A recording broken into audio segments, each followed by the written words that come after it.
안녕하세요. 오늘은 사업가로 산다는 게 뭘까라는 주제를 가지고 말씀을 한번 들어보려고 하는데요. 사업에 대해서 한번쯤은 생각해 보신 적이 있으실 거예요.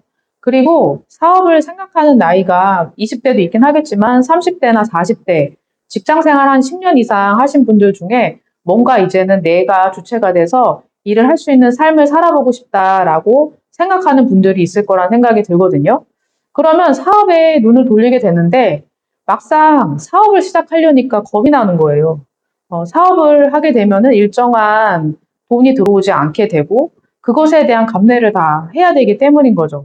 사업을 자리 잡기까지는 어느 정도의 시간이 걸리는 게 당연하거든요. 그럼 그 기간 동안에 내가 이겨낼 수 있을 것인지, 그리고 결혼하신 분들이라면 더더욱 사업하는 거에 있어서 망설여질 수밖에 없어요. 어, 나 사업하겠어. 이렇게 얘기를 하는데 부인이 미쳐서 사업을 왜 해? 그냥 사업하지 말고 직장 다닐 수 때까지 다녀. 이렇게 이야기하는 분들도 있을 거예요. 각각의 상황과 사정이 너무 다르다 보니까 사업에 있어서 말한다는 게 굉장히 어려움이 있어요. 문제 해결에 대한 상황을 내가 다 책임을 져야 된다는 거예요. 문제 상황이 생겼어요. 그러면 어떻게 하나요? 본인이 알아서 처리를 하던가요? 그렇지 않죠. 대부분 사수나 위에 상사분한테 얘기를 해서 이 문제를 어떻게 할 것인지 토론하고 논의해서 결정을 하잖아요. 그런데 내가 차린 내 사업 같은 경우는 논의할 사람이 마땅치가 않아요. 결국 내가 높은 자리에 있기 때문에 내가 알아서 판단해서 내가 결정을 해야 돼요. 그것에 대한 책임? 직원들은 당연히 안 지죠. 내가 다 책임을 져야 되는 거예요. 그런 어려움이 있을 수밖에 없는 거예요. 그것이 어떤 크고 작은 문제이든지 내가 다 책임을 질 수밖에 없는 구조인 거예요. 그리고 사업을 시작을 하잖아요. 그러면 내가 어떤 사업 아이템을 가지고 시작을 해야 될지 분명한 목표를 가지고 시작하는 분들도 있긴 하겠지만 그렇지 않은 분들도 있을 거예요. 그리고 운이 좋아서 부모님이 관련 업계에 사업을 하고 계신다라든지 친인척이 도와줄 수 있다라든지 네트워크 있는 분들이라면 사업에 자리 잡기가 좀 더 쉽겠죠. 하지만 그렇지 않은 경우는 사업을 자리 잡기가 힘들어요. 내가 처음부터 영업을 해서 다 뚫어야 되는 거예요. 교육업계 쪽에 예를 들어보면은 교육업체가 굉장히 많아요.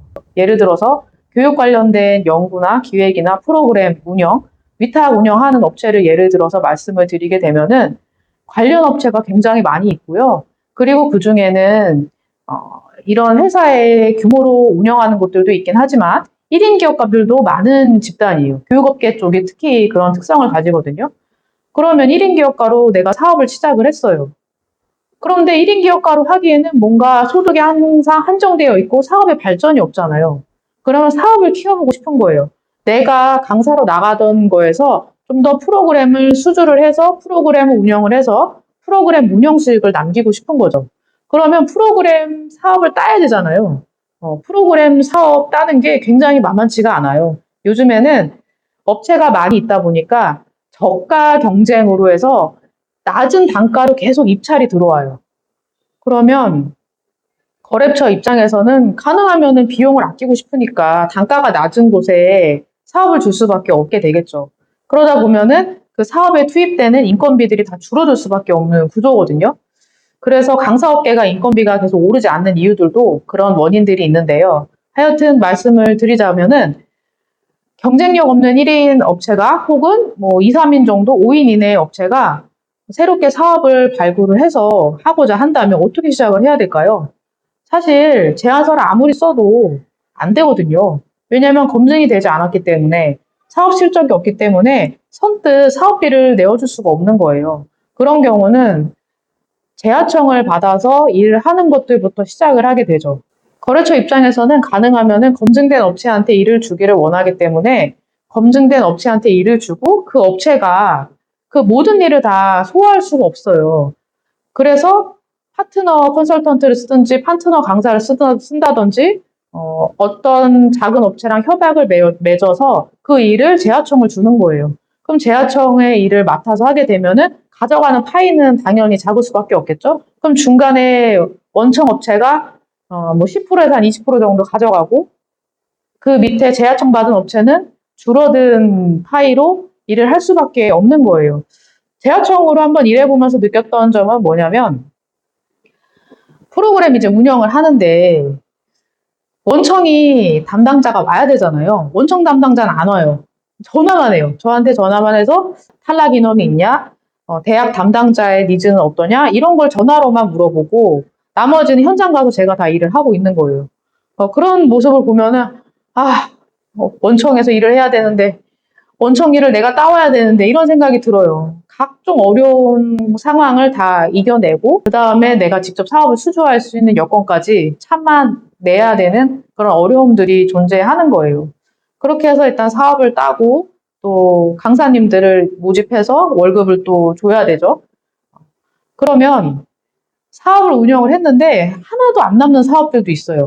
그럼 그런 사업 왜 하냐? 사업 실적을 위해서 우선 하는 거예요. 손해가 나는 것 같아도 나중에 계속적으로 다른 사업이나 다른 일들이 또 들어오기 때문에 참고 하거든요. 적자가 났어. 그럼 누가 메꾸나요?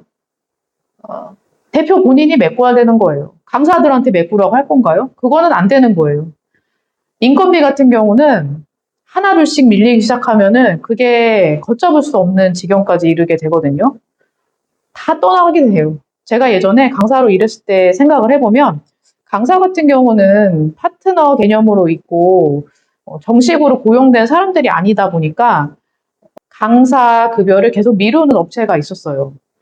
거의 제가 기억에 제일 늦게 받은 업체가 4, 5개월 정도 됐던 것 같아요. 그런 걸 느끼고 나서 아, 이 업체 운영하는 것도 만만치가 않겠구나. 그런 생각들을 했었거든요. 좌우지간 내가 사업을 확장을 하기 위해서는 어느 정도의 희생을 감내해야 될 필요가 있다는 거예요. 그리고 평소에 시간은 자유로워요. 시간은 굉장히 자유롭고 오늘 이 시간도 제가 유튜브를 찍고 싶으니까 온 거예요. 이렇게 와서 유튜브도 찍고 이제 돌아가서 유튜브 편집도 하겠죠. 그것에 대한 이제 자율성이 있어서 굉장히 좋은 점은 있어요. 그런데 시간이 자유롭다 보니까 자칫하면은 제가 나태해질 수가 있다는 거예요. 자도 돼요. 더 자도 되고 방학이니까 더 쉬어도 되죠. 학기 중에 엄청 바쁠 거니까. 그런데 그런 식으로 나태해지기 시작하면 한도 끝도 없이 나태해져요. 만약에 자기 시간 관리를 정확하게 하기 힘든 분들이라면 사업이 더 오히려 안 맞으실 수가 있거든요.